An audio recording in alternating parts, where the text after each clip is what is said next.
Добрий вечір. Good evening.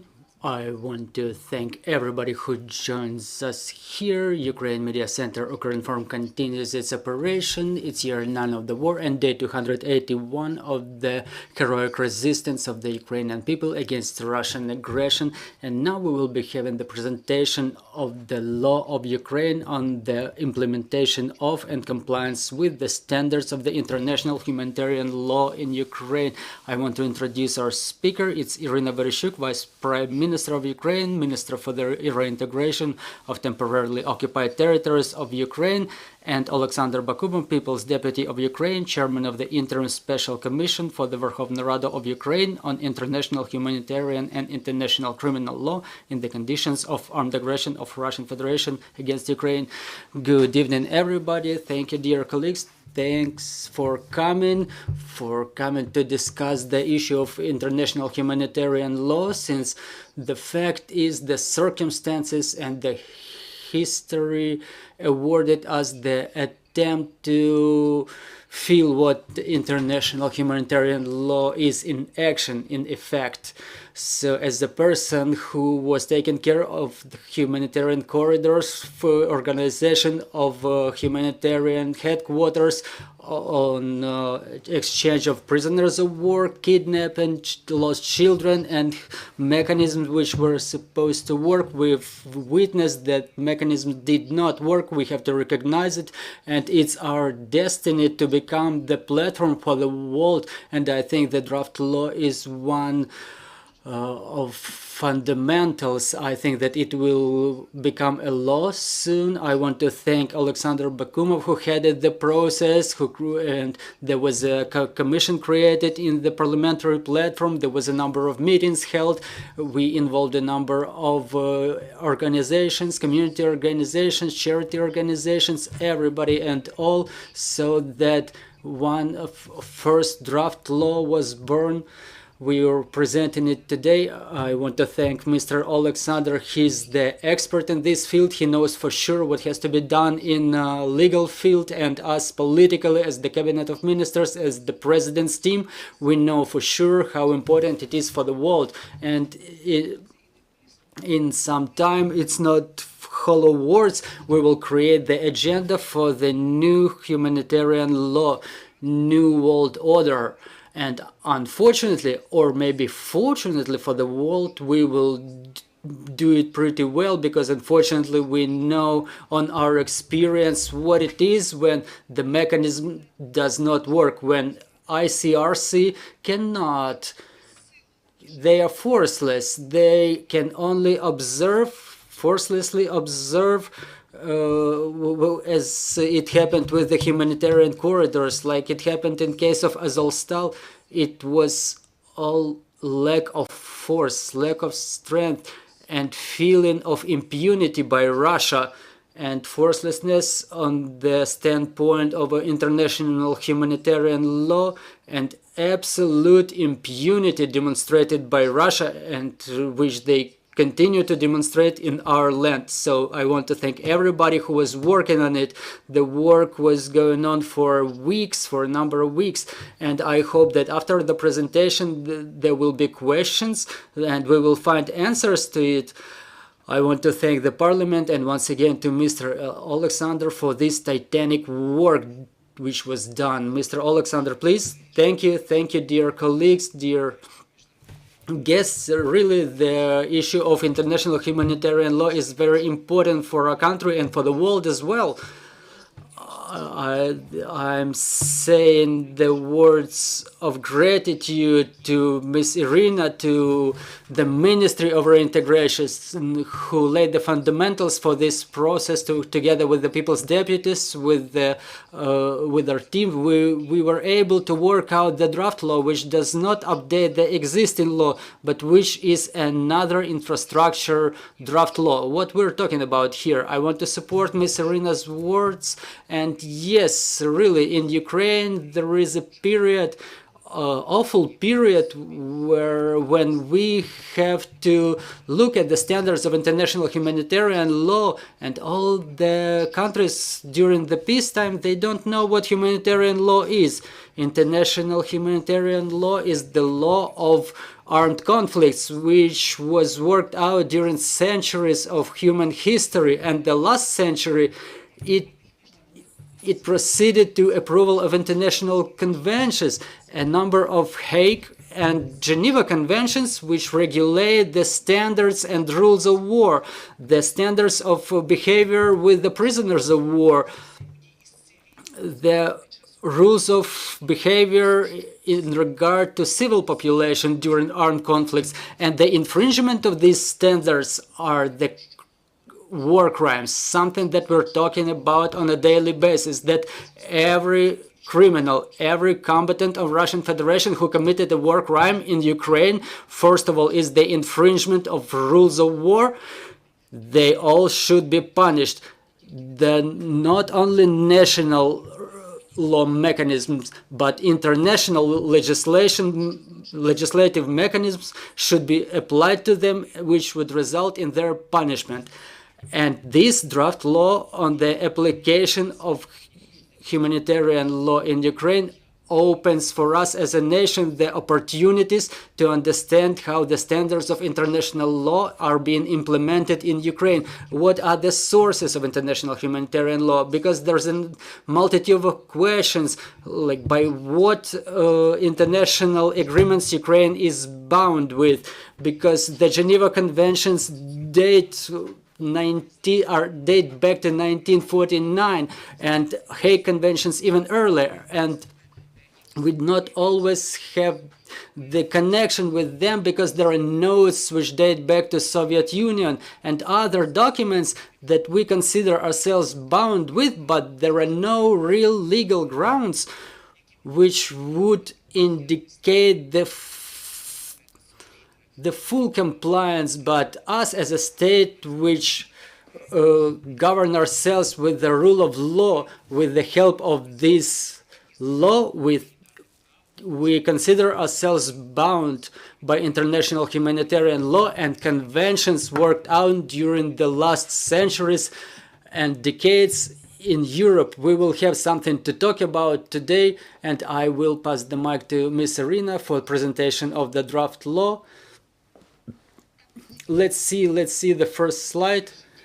First of all, yes, we are saying that yes, what this legislation is adopted for. We focus our attention on the fact of in implementation of the standards of international humanitarian law. It's been implemented during the complicated period of conflict between Ukraine and Russia Federation. So the fundamentals of international humanitarian law are Hague and Geneva Conventions, and we have, and now that we acquired our sovereignty, well, not our sovereignty, but the Act of Proclamation of Independence dates back to 1991. We don't detailize specific acts like Geneva or Hague Convention, but international humanitarian law is already formed, and the experts and the specialists, they understand these sources. We use the regular international humanitarian law, the authorized commissions of the Parliament in implementation of regular international humanitarian law, since the world complies with the rules of war and comply with the notion that these rules cannot be infringed because it's a war crime, and some positions, they are not prescribed by international law. It's just a tradition which is formed during centuries within the years of conflicts, and the explanation in the standards of humanitarian law, whether it's just a tradition or it's a law, so the Commission can give the full explanation of these notions. The Commission made up of specialists and experts which are reputed in the field of international humanitarian law. We can strictly specify who and how provides the implementation of standards of international humanitarian law during armed conflicts. May I ask for the next status? The detailization of the status of National Information Bureau. In compliance with our international obligations, we have to have the National Information Bureau, which currently acts thanks to our ministry, but we detailize it and we provided it with the status on the national level. It describes the duties and obligations and responsibilities. For example, in cooperation with ICRC, the Commissioner for International Humanitarian Law. We established the Office of Commissioner for International Humanitarian Law, which would unite all the functions related to application of international humanitarian law. There are some questions to discuss regarding the Commissioner, for example, for Commissioner for Human Rights. Is there whether there will be competition? But we don't foresee any competition here, because the Commissioner for Human Rights, their office is the Office of Parliamentary Control. And now, during the armed conflict, the responsibilities increase multifold. It's the issues of prisoners of war. It's the civil population during occupation, the bodies of the perished ones. And this war in the legislative branch of the government should be headed by a person who is professionally prepared, qualified, and who is ready to take these responsibilities. So we foresee the office of the Commissioner for International Humanitarian Law. And let's be realistic, the international humanitarian law in action will not end after the Truce Treaty, which will renew our borders as of 1991, when we will get the reparations. And if the treaty will be in effect, we will keep searching for body. We will be searching for the missing in action. So there is a huge pool of work to be done, and I don't think that the work of the Commissioner will end after the end of the armed conflict. It's very important, and in the view of the fact that Ukraine has a lot of forces, of defense forces, the security forces, they should be always prepared. They should know what international humanitarian law is. The draft law also specifies the provisions for training in international humanitarian law, because every person who takes up the arms, who becomes a combatant, they should be familiar with the rules of war. That's very important, because we get integrated into European Union. We confess in humanity, in humane society. We have to understand that our servicemen know how to do the war in the right way, because it's war is a right to kill, but it's a right to kill a combatant by another combatant. One serviceman kills another, and this is what's offered in this draft law. Constant parliamentary control during the conflict. I would say it's a parliamentary procedures of support for the executive branch of the government, special commission acting during the time of the conflict, which would provide the compliance, which would ensure the compliance with the standards of international humanitarian law. We offer such temporary commission to work in the parliament during the conflict, which could always be gathered and work over the issues related to international humanitarian law. And that commission should consider the issues of compliance with the people's rights and freedoms in the occupied territories, the issues of prisoners of war, returning of the prisoners of war, and it's a complicated integration in the international humanitarian law. For example, there is a part of the work of the committee on the law enforcement agencies' activities. I'll give you an example. When the committees of the parliament supported the amendments of the law to the criminal law. For example, the persons who are prisoners of war, who are behind the bars, when Russian Federation says that give them back to us and we'll give your prisoners back, because we give them not their combatant who should potentially be convicted. We will convict them ad hoc. We gather all the information before the exchange of prisoners. So we give them back to Russian Federation, and they give us our prisoners of war who are actually heroes. So we had to update that law, and for such procedures we need this specific special commission which would be active during the armed conflict. Do we have any more slides? No more slides. Well, if there are any more questions to detailize, we are ready to talk over them. Dear colleagues, first of all, it's probably interesting, during the development of this draft law, did you study any international experience? Or was it used, or do we understand that world does not have experience like this and it was worked out by us? Yes, we obviously adopted some foreign experience, but we all have to state that under conditions like these, during this horrific period of history, Ukraine ended up in circumstances like this. No one had any practical examples within the last couple of decades. There were no classic examples which could be compared to the situations Ukraine ended up in today. And specifically, these conditions are something that give us the opportunity to work out this draft law. This is a unique draft law which says that Ukraine shows how exactly it will implement it.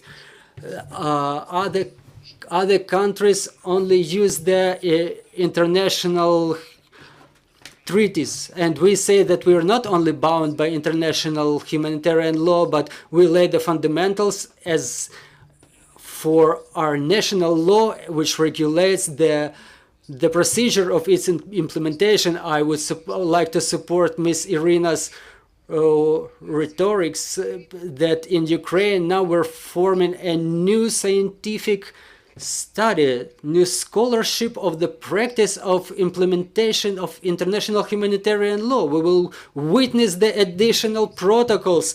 We will witness the Kiev protocols to international conventions which will standardize the procedures of prisoners exchange, the exchange of prisoners of war, because such practical cases that we witnessed in our country is a bold infringement, brazen infringement of rules of war, with the use of new weapons, with the new technical capabilities. They force us, they bring us to the conclusions, they have us say to the international community that the procedures work out by now doesn't stand the challenges put in front of us today. For example, in case of efficiency of operation of ICRC, of their legal status in international law, because for what we know, it's not an intergovernment organization,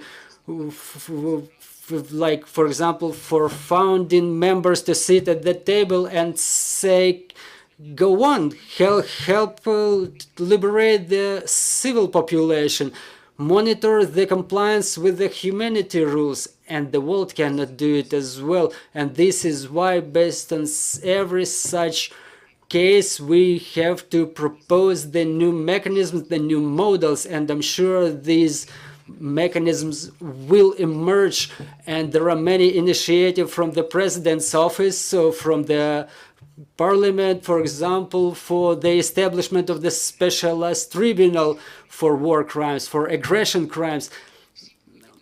And we're saying that we all have to comply with the rules of war and also with the right of war, right to war. there is a specific algorithm to start the war. There was no, which were not complied with. There was no warning on the strikes. There were no ultimatums, and all these should be punished. For the war criminals to be convicted and punished, we propose to establish the specialized tribunal for crimes of aggression, because if not for it, this would not have happened, and this draft law sheds light on this subject. What is the status of this draft when it is supposed to be submitted for consideration? We prepared it together with the Ministry of Reintegration. We worked through it, having engaged multitude of experts, and now we're in discussion with the relevant committees, with the people's deputies. I think that within a couple of days it will be registered as a draft law, and we're having understanding with the initiators and founders of this process that in this database it will be submitted as the draft law. They are offered to be signed by the people's deputies and by the commission. We think that it's a normal procedure for cooperation when deputies and the ministries and other parties involved, they share the responsibility, and the first right to sign will be given to the people's deputies. I think it will be happening shortly and promptly. And this is an example for international community. I want to give you an example. When all of us and ICRC, before the 24th of February, I was convinced that we have algorithm of action, we have a humanitarian reaction plan, we have mechanisms. And how big was my disappointment and surprise when I'm asking ICRC, you have an international mandate for mediation, and they're saying because it's impossible in order for the mandate to work, both parties have to give their consent to it if there is a war. And when we witness all possible infringements of the conventions, of all the international laws, for example, what is the mechanism to bring them to liability? I mean, for the party who does not let open the humanitarian corridor, even though there is a procedure and we do everything in compliance with the procedure, and they say there is no such mechanism, and we have to silently observe what's going on when we think that international humanitarian law, ICRC, United Nations, everybody just watches children, civilians, women being killed when the humanitarian corridor is refused, and even when it is opened, it's only by the agreement between the party, and the international institution only plays a monitoring role. And when we started getting deeper into the process, we understood that it only works in case of agreement between the parties. But if there is an agreement between the parties, so we don't need a third party. What kind of mandate is that? Just to stand aside and watch the things happen? Well, and it's not one single case. So inability to bring the criminal to liability, their impunity of the aggressor is what stimulates them and what keeps stimulating them act in the way they do. We still have occupied territories. They don't let any humanitarian corridors in those areas. It's not being brought to the public space, but this is something we demand on a daily basis. So, and if taking it as an example, this will be the first legislation, the infrastructure legislation, to understand who does what on the national level, and the main thing that our international partners support us in that. And they say that you have a full right to be leaders in that, and indeed we will witness the emergence of Kiev protocols, Kiev conventions, and we will be the leaders in order to make sure that something that's happening now here will not repeat itself anywhere else in the world ever. Dear colleagues, if you have any questions, please take the mic, introduce yourself. Marina Kožuhar, Ukrinform. I have a question to Miss Iryna. Did Ukrainians leave the applications for the psychological help provided in the hub? And what are the main reasons for such applications?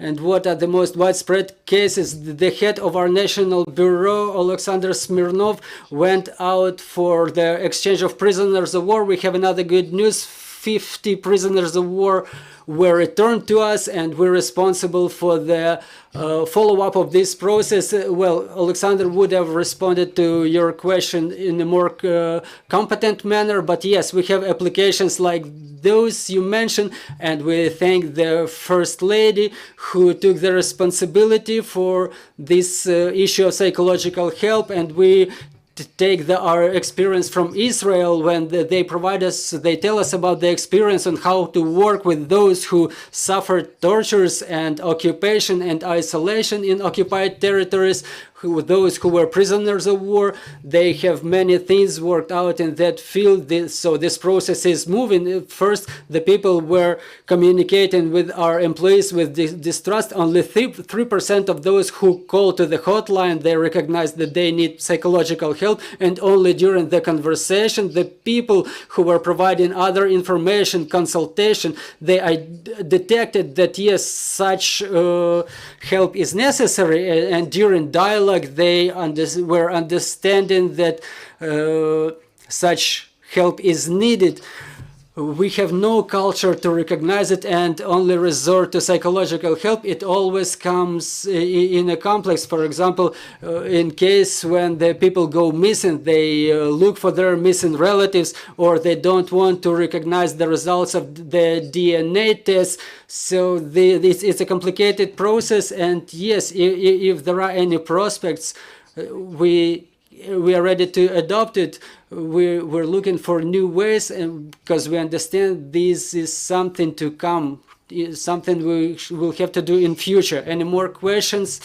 Well, Mr. Alexander, maybe the skeptics will say that we were always complying with international humanitarian law, always complying with all the conventions in effect, but unfortunately our enemy is not somebody who complies with them, and many people doubt that this law will change the situation dramatically. So how will it help us? How will it help us to force the other party to comply with the international humanitarian law, or will it only help us to align our internal processes? Well, it will help us arrange and align the processes inside our country. We cannot force the aggressor with no legislation to have them submit and comply with the international legislation. But when Ukrainian president, Ukrainian parliament positioned themselves as the state which has national legislation, which is efficient, which stipulates that for them international humanitarian law, its principles and rules are dogmas, and we comply with them, we guarantee all their rights for the prisoners of war.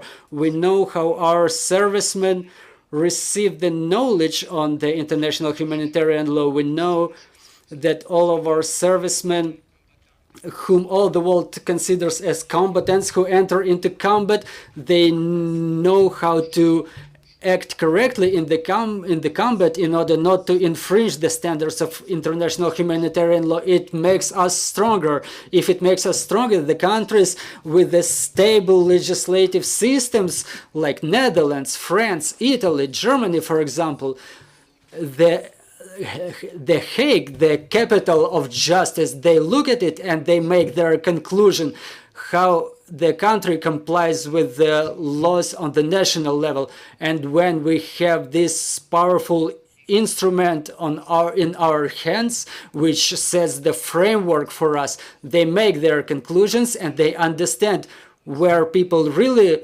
adhere to the principles and rules of war. and where they are being brazenly infringed. Based on my experience, I support completely Mr. Oleksandr. We are talking about the internal regulations, but it will make an impression when we every evening where humanitarian corridors were not yet opened, we refer to every infringement made by Russia. We stated it directly, we documented it, that you did not open the corridor, no matter the previous agreements, and the ceasefire agreement stopped operating. We were sending letters to ICRC and to Russia on a daily basis. In a couple of days, the situation was changing. They were seeing that we go by the way of conventions. We warn them, we document any infringement, and this systematic approach, it put them, at least to some extent, into the framework, and to the extent possible, at least formally, they were trying to adhere to the international laws. And I agree, people are looking at us, and we want to remain the civilized state, no matter how horrific are the things happening around us. Let me add a couple of things. We had traveled to Hague recently.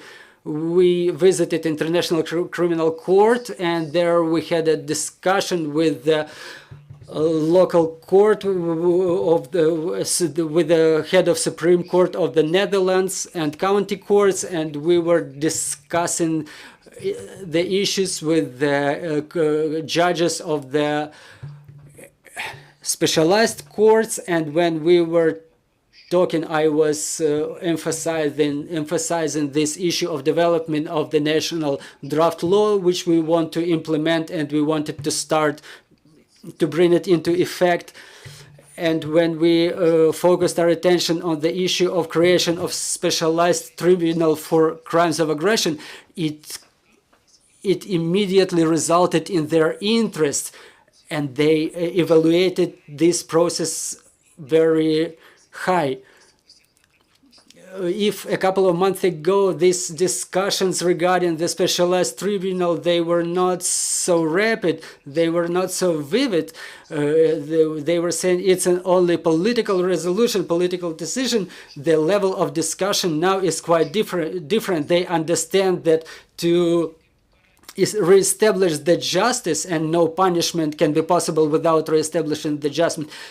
It's impossible without establishing of such tribunal. I'm saying that all these processes are interconnected. International humanitarian law, laws of aggression, and war crimes. And when in discussions with the lawyers and with those who exercises the law, exercises the justice, when we discussed it with them, the evaluation was very high.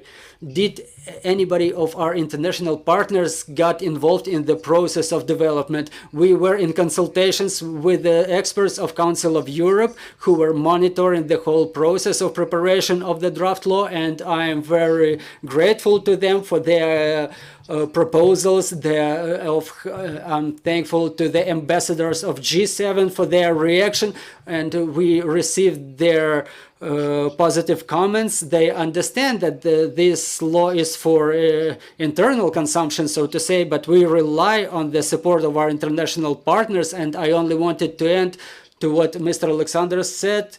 You've heard the conviction of Girkin recently for this case of Boeing, which was downed in the skies of Ukraine, where Russia used the book SAN, but the way it was done, it took years, but the way it was done, it says that they feel now, and that there is a chance, that the big chance that they will be brought to liability. The word Hague sounds more and more frequently. I mean, our guys in the battlefield will do what they have to do, and it's obvious we will be winning.